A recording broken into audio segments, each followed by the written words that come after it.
again?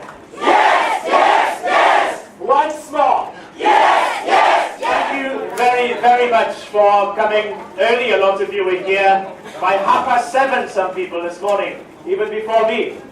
And thank you very much for all the people from Hanoi. Who's from Hanoi? Hands up. Okay, lots of people from Hanoi. And some of you flew in very early this morning, I know, with the plane. I was speaking to you earlier on today. Everybody else is from Ho Chi Minh, and one or two people, Ho Chi Minh? Yeah. Okay. We have two people from Netherlands. Oh, okay. And they come a long way. They're just coming in now.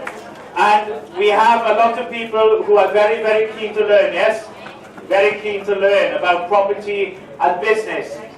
We have a surprise for you as well. One of my partners is a big property developer here in Vietnam, and he's agreed to come and speak to you tomorrow, late tomorrow. Okay, so we're going to have him on stage for the last hour tomorrow as well. And he knows very much where the hot deals are, where the hot areas are around Ho Chi Minh and Hanoi. So he'll be sharing with you a little bit more information. And he's, like me, he's very, very rich.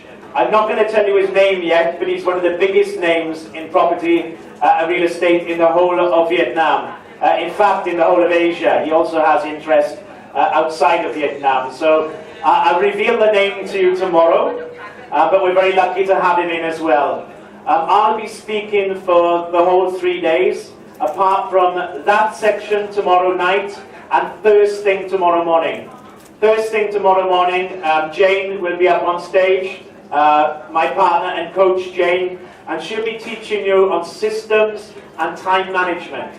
So very important in business, how to get things done quickly and efficiently. And Jane is one of the experts on that, in systems and time management. So she'll be up here for about 40 minutes, first thing in the morning. All the rest of the time, you have me. So for 3 full days. And it will be very, very strong learning.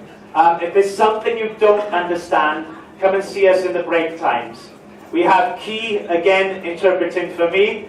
The best interpreter in the world. Let's give him a round of applause again. You'll be with us 3 days. Thank you, Key. We also have two very able interpreters in the corner here, and they'll be working with Suzanne and Jane. So if you can give us a wave. Okay, we have two very handsome young men there. So they'll be on hand with us. Key will be with me. So if you want to ask me questions in Vietnamese, he will be there to help me. And we have two wonderful helpers here. We'll be with Suzanne and Jane as well, all through the 3 days of the learning. So hopefully we'll get all your questions answered by the end. We are going this morning not to have a break, if that's okay. We're going to go straight into lunch. Are you happy with that? Okay, because we're a little bit later starting. What we're going to do tomorrow morning and on Sunday morning, you won't have to register in. You're already registered now, so you can come straight into the room, and we'll start a bit earlier. We are a little bit late today. This wouldn't do Jane. Jane would be very upset with this because we're not on time, you know. Jane likes to be on time. We're 20 past 9. For that reason, we'll miss the break this morning. We'll go straight into lunch. What I will do for lunch, I'll give you 1.5 hours, a bit longer lunch. Is that okay? Because the lift, it'll take a bit long time to go up and down the lift. We won't all fit in that lift at once. So we can slowly then make sure we're back in the room in time by 1.5 hours for lunch. By the end of the day, I aim to finish by 5:30. 5:30, 5:30. Maybe it will be 6 o'clock, but is that okay with you? Okay, we'll see how it goes. We will have a break this afternoon, and we'll have a break every afternoon. The toilets are by here. They're in the corner. If you go in there and go to that way, you'll see the gents, no, I think the gents this side, the ladies that side. Make sure we get it the right way round. There is a rope here, just be careful. And please walk behind the projector there. If you're going to use the toilets, go that way round, so that you're not tripping over on the leads or getting an accident, okay? Also with the logistics, with the housekeeping of today, I'm going to train very fast. You have also got a workbook, and I'd like you to take this home with you tonight. This is the information on the Vietnamese property market. It's something that I wrote.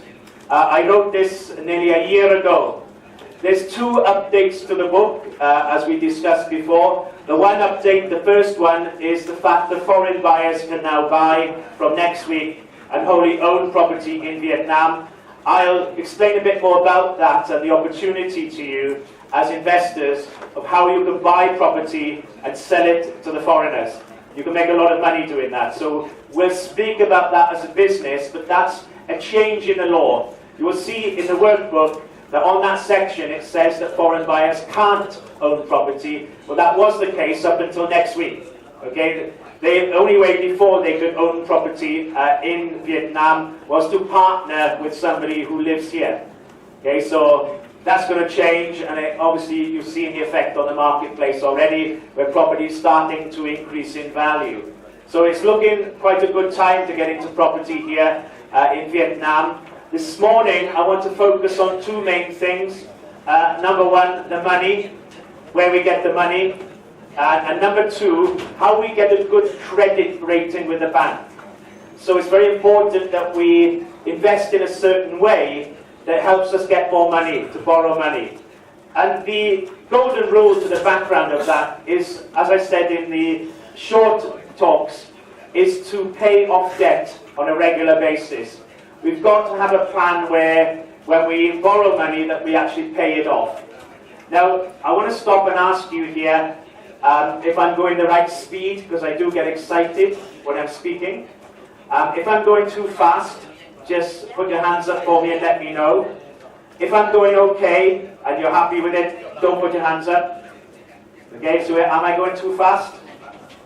No, you all okay? Okay, I just want to check, because we don't want to miss anything. I know Key is so good, he says to me, just speak like normal, and he will translate exactly like he's doing now. He's absolutely brilliant. And in that way, we can go very, very, very fast. So the background, first of all, to property rich rules. The first one is, never buy property that has a yield lower than an interest rate plus 4%. I'm going to explain that in great detail to you. It's something new for you. We're going to start looking at property calculations this afternoon and how we do the figures. But what we do for this rule is we take the interest rate from the bank. So whatever the money's costing us in interest rate, we'll get that figure. And somewhere around 5 to 6% now in Vietnam. There are some cheaper deals, but let's say it's 6% the money's costing. If you're happy with me working with that figure for now, I'm going to choose 6% on cost of the money here. And I'll show you some ways to get it cheaper as we go through this morning, but we'll work at 6%. If the cost of the money is 6% on interest rate, then the yield on the property must be 6 plus 4. We always add plus 4 on to make sure it puts cash in our pocket. So if the interest rate is 6%, plus 4 equals 10. Okay, so the yield must come out at 10%. Any property calculation that we do this afternoon that doesn't reach at least 10%, we're going to put it in the bin. We're not going to be interested in even looking at it because it's not enough yield. If the interest rate was 2%, 2 plus 4 is 6. The minimum yield in that scenario would be 6%. So whatever the cost of the money is in interest rate, we're going to add 4 on. It's a very important learning. It's one of the ones that's made me very rich. That's why I call it a property rich rule. In business, cash flow is number one. There's no point in buying an asset unless it's going to put cash in your pocket. And certainly with property, most of the properties in Ho Chi Minh and Hanoi will not work under this rule. Straight away, they're in the bin.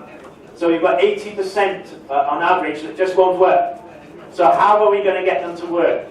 Well, there's two ways. Number one is you buy the money cheaper. You buy the money cheaper than 6%. And number two is you pay less money for the property. Remember what we said about yield before.